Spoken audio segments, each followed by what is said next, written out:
EDC means different things to different people. For some people, it's all about weapons. For other people, it's whatever this is. For me, EDC is literally the objects that I carry with me every day when I leave the house. Everyday carry. Things like my phone and my wallet and my keys. Now, I'm really picky about these things. I'm always trying to optimize my EDC for my routines and lifestyle. And if you're watching this video, I bet you're the same way. So today, I'm gonna show you my current everyday carry. I'll tell you what I like about it, what I don't like about it. If you watched my last EDC video, a few things have changed, so stay tuned.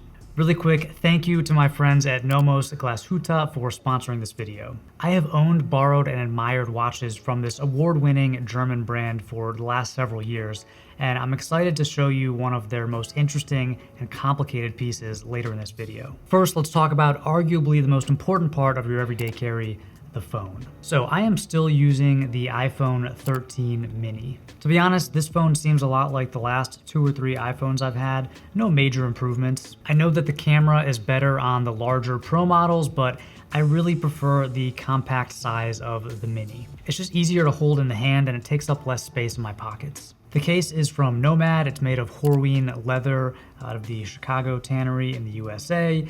This leather does scratch kind of easily, but the scratches buff in nicely and it develops a cool patina over time. Now, I only use this case to prevent damages from like drops. I actually really prefer the way that the iPhone looks without a case, but you know, I've cracked a few screens and it's just better to be safe. This case has done an okay job at protecting my phone, but I do have one little crack in the screen from a very minor drop, so that's a little disappointing. I've considered switching to a more durable, more heavy-duty case like an OtterBox, but I'm not sure if I want to give up the compact profile of this case. So if you have used an OtterBox, please share the pros and cons down in the comment section. Okay, next up, let's talk watches. This week I've been wearing the Nomos Metro Date Power Reserve. So this is a 37mm watch with a date window, a power reserve indicator, and a sub-dial for seconds. It's classic Nomos. It's technically impressive, obsessively designed, it's minimal, but it's also playful, it's not boring. I love the little power reserve indicator. It's a practical complication because it tells you how much juice is left in this little mid-sized mechanical watch. And you can watch the meter fill up as you wind it by hand, which is a charming little ritual, by the way, if you've never had a manually winding watch. Given the thin bezel and the light colored dial, this watch wears a bit larger than the spec sheet would suggest.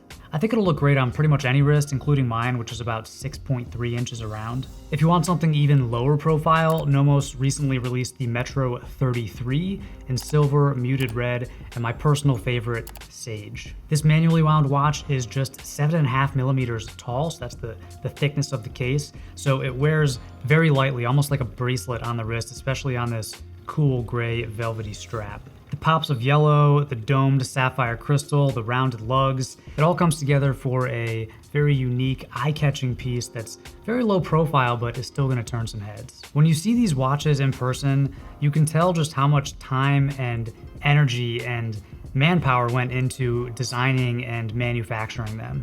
From the engineers to the artists and the designers. I've never met a Nomos watch that I didn't like, and it's really been a pleasure having the brand as a sponsor on this channel. If you want to learn more about Nomos, I will link to these 2 exact models down below in the description. Okay, moving on, I've been test driving a new wallet for the past couple of months. I love minimalist wallets, card holders, and this is probably the most minimalist one that I've tried so far.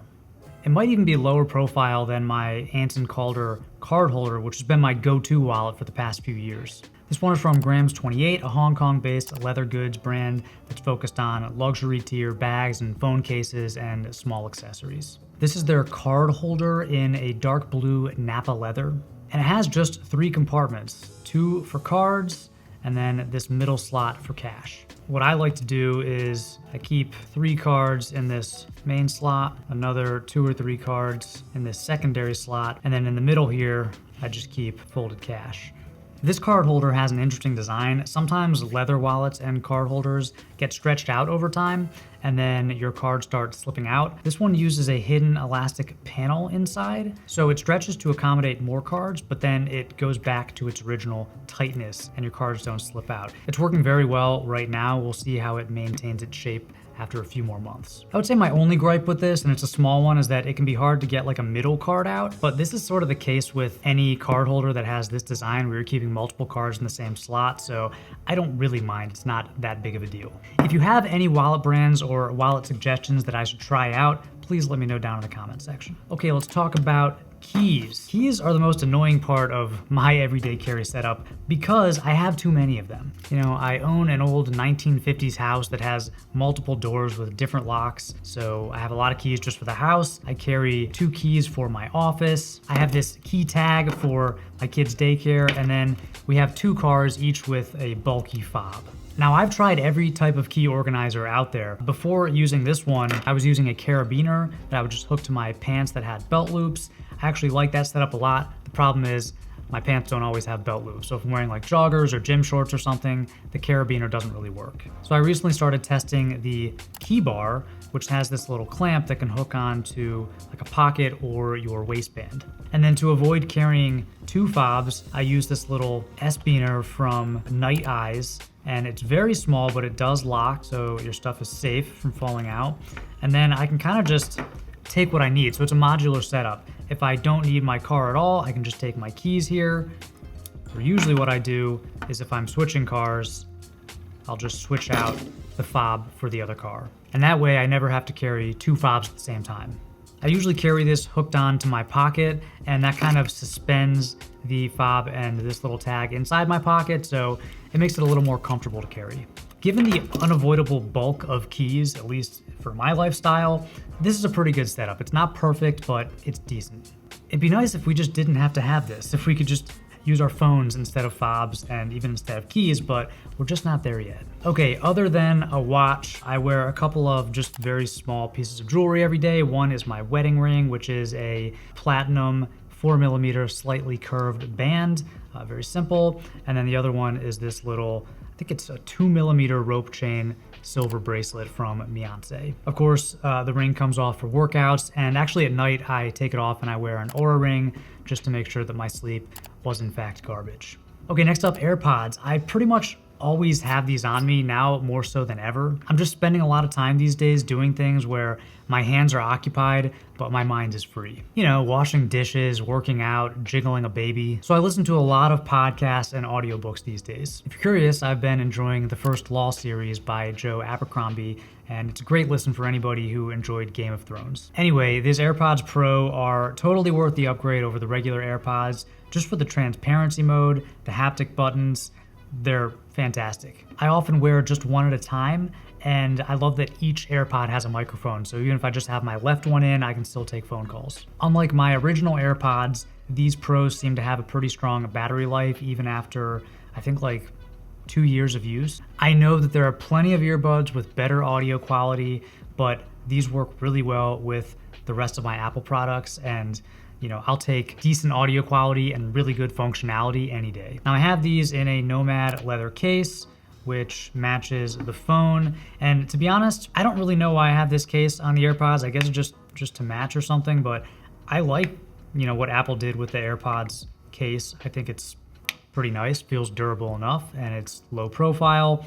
I don't really know why I have this case, to be honest. I guess just because they sent it to me and I wanted to use it. And I guess it's kind of cool that it matches the phone, but yeah, it does fall off sometimes, and I don't know, maybe I'll stop using it. Anyway, AirPods Pro, 10 out of 10. Next up, sunglasses. Now, I live in Arizona. I wear sunglasses all the time. Every time I leave the house, I pretty much have sunglasses on, even in the evening, because it's so sunny here. I rotate through a few different pairs of sunglasses, but these little cheap ones from, I think the brand was called Sunglass Warehouse. They're defunct now. These were like 20 bucks. And they've just been my go-to because they're the most comfortable to wear. I also keep a pair in my work bag. I keep a pair of sunglasses in each car because I never want to be without them. But I like these little ones because they just stay on my face. I don't know, they just have like the right amount of squeeze or something. So they just kind of sit there, and I can like chase my toddler around the park and they just don't come off my head. I also have like some Ray-Bans, which are nicer sunglasses, but they just don't stay on my face like these do. Now, I carry all of this stuff in my pockets and on my person when I leave the house. I do have a work bag, like a laptop bag, that I use when I come to the office. I put my laptop and my charging cables and other things in there. But I don't consider that part of my everyday carry because I don't use it every day, and this is the stuff that I can take with me even without a bag. If you want a whole video about like my work gear and which bag I use, I will do that, but let me know down in the comments if that's something that you want to see. Huge thank you again to Nomos for sponsoring this video, for continuing to support the channel. I really love this brand. I love all their watches, and it's been really fun to test drive this Metro Reserve Power Date for a couple of weeks now. Kind of want to keep it. I will link to these watches and everything else that you see in the video down below in the description. If you have any questions about this or anything else, let me know in the comments. Thank you as always for watching, and until next time, stay stylish.